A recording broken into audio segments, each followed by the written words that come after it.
nome é Vinícius, esse é o episódio número 4 do podcast Número Imaginário. Hoje falarei sobre Newton da Costa e os fundamentos da física.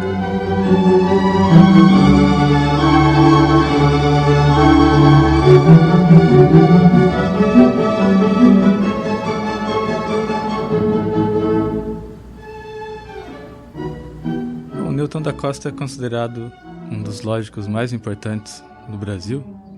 Sua principal contribuição foi a criação da chamada lógica paraconsistente. Bom, na lógica clássica, existe um princípio fundamental que é o princípio da não contradição. Bom, esse princípio diz basicamente que duas proposições contraditórias não podem ser simultaneamente verdadeiras. Por exemplo, não pode ser simultaneamente verdadeiro que está nevando e que não está nevando. Então as proposições está nevando e não está nevando são contraditórias, então elas não podem ser simultaneamente verdadeiras, pelo princípio da não contradição.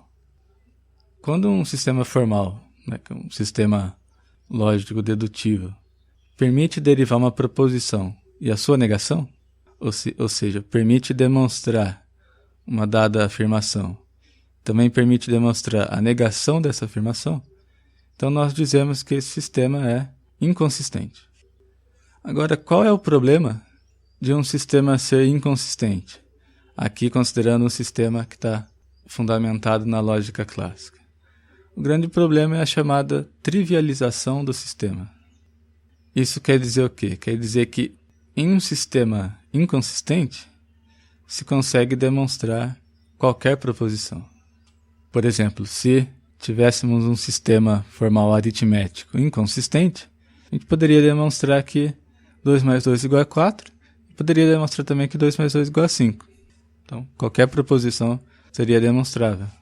E isso vai ser ruim para a gente distinguir aquelas proposições que serão consideradas verdadeiras daquelas que serão consideradas falsas. Ou seja, um sistema assim, na lógica clássica, não seria de muita utilidade. Agora, em 1948, um lógico polonês chamado Stanisław Jakowski desenvolveu uma lógica que permitia um sistema inconsistente não ser trivial. Só que esse sistema do Jakowski ficou restrito a uma parte elementar da lógica, que é o cálculo de predicados. A partir de 1950, de maneira independente, o Newton da Costa começa a desenvolver trabalhos sobre sistemas lógicos inconsistentes, só que com uma abrangência muito maior do que aquela de Jakowski. Então, o que seria uma lógica paraconsistente? Uma lógica é paraconsistente se ela pode fundamentar sistemas dedutivos inconsistentes, ou seja, aqueles sistemas que admitem teses contraditórias, em particular uma contradição, mas que não sejam triviais, no sentido de que nem todas as fórmulas desse sistema sejam teoremas. Outro conceito importante, também proposto por Newton da Costa, é o conceito de quasi-verdade. Há várias caracterizações do conceito de verdade. Uma delas é a teoria da correspondência. Bom, o que diz essa teoria?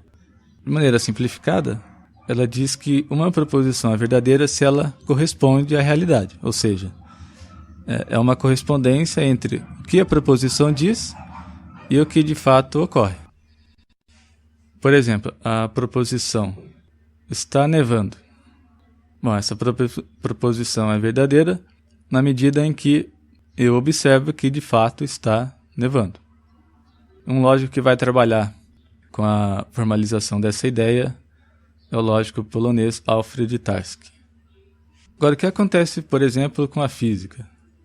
Bom, espera-se que a física reflita, de certa maneira, a verdade como correspondência. Ou seja, espera-se que as teorias físicas, ou as proposições dessas teorias, sejam verdadeiras na medida em que corresponde à realidade do mundo físico. Então vamos dar o exemplo aqui da mecânica newtoniana. Até um certo período da história da ciência, a gente poderia supor que ela correspondesse de fato à totalidade da realidade. No entanto, a gente sabe hoje que isso não ocorre. Por quê? Porque a gente sabe que em certos domínios extremos, a mecânica newtoniana não apresenta bons resultados. Portanto, ela não satisfaz o conceito de verdade como correspondência. A gente pode tomar aí, por exemplo, a teoria da relatividade e a teoria quântica, que fornecem melhores resultados em domínios do muito grande e o do muito pequeno. Então a gente pode dizer que elas não refutam a mecânica newtoniana, mas restringe a certos domínios específicos.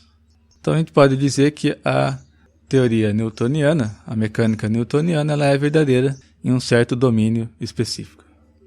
Bom, sendo assim, o conceito de quasi-verdade do Newton da Costa vai nos dizer que uma proposição é quase verdadeira em um dado domínio se as coisas se passam nesse domínio como se a proposição fosse verdadeira no sentido da verdade como correspondência dentro desse domínio.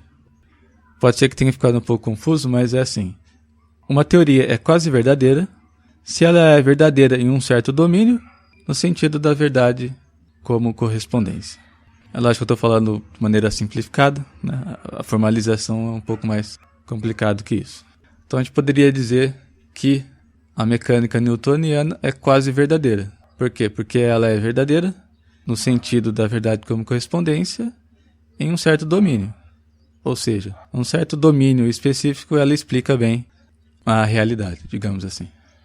Agora, o que é interessante, tanto com relação ao conceito de verdade como de quase-verdade, é que esses conceitos dependem da fundamentação lógico-matemática utilizada. Sendo assim, se a gente altera essa fundamentação, altera-se também os conceitos de verdade e quase-verdade. De tal maneira que nada impede que possa haver várias teorias quase verdadeiras propostas para explicar os mesmos fenômenos em um determinado domínio. Então você pode ter várias teorias que explicam o mesmo domínio que diferem simplesmente pela sua fundamentação matemática. Então o que Newton da Costa vai dizer é que a escolha dessa fundamentação matemática vai depender de critérios pragmáticos do próprio cientista. O próprio Newton da Costa vai trabalhar com axiomatização de teorias físicas, né? O que seria uma axiomatização de uma teoria física? Basicamente exibir sua estrutura matemática subjacente. Então, juntamente com outro lógico, chamado Rolando Chouaki, Newton da Costa vai formalizar o conceito de predicado de Supes, que permite axiomatizar teorias físicas utilizando certo tipo de teoria de conjuntos.